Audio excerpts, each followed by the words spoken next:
Bien, bonjour à tous. Alors cette vidéo s'inscrit dans le cadre d'une série de rencontres franco-allemandes organisées par l'UMR Dres et le laboratoire franco-allemand de la MICHA.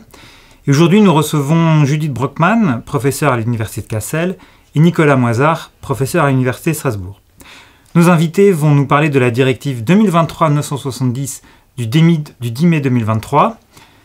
Cette directive vise, je cite, à renforcer l'application du principe de l'égalité des rémunérations entre les femmes et les hommes pour un même travail ou un travail de même valeur par la transparence des rémunérations et les mécanismes d'application du droit.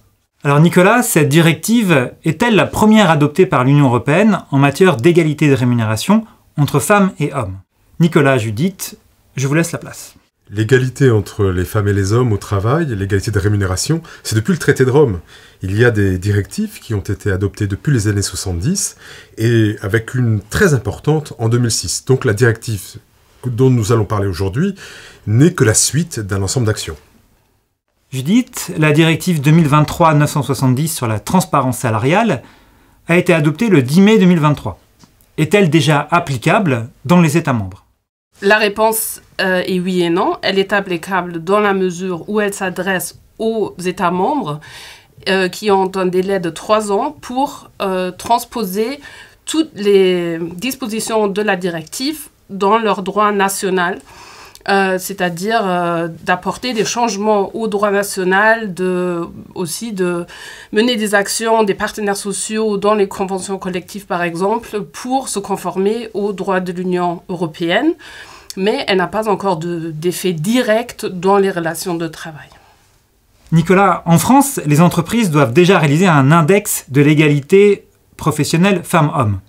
Alors le droit français n'est-il pas déjà conforme au droit de l'Union européenne, ou bien des changements législatifs sont-ils attendus pour transposer cette directive?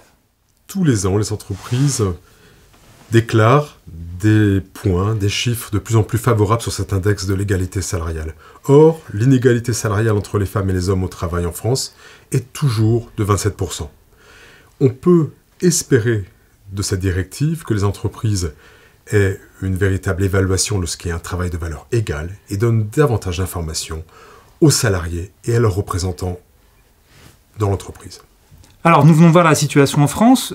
Judith, quelle est la situation en Allemagne et quelles sont les conséquences attendues de la transposition de la directive en droit allemand?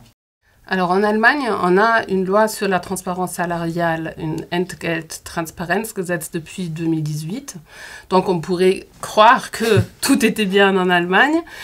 Or, la situation de fait ressemble à celle en France. Il y a un écart assez important d'environ 20% d'écart de rémunération entre les hommes et les femmes. Et des dispositions dans la loi allemande ne suffisent pas aux exigences de la directive. Donc, on s'attend à des réformes assez importantes dans la loi pour améliorer justement les bases de données et les obligations d'information des employeurs vis-à-vis les salariés.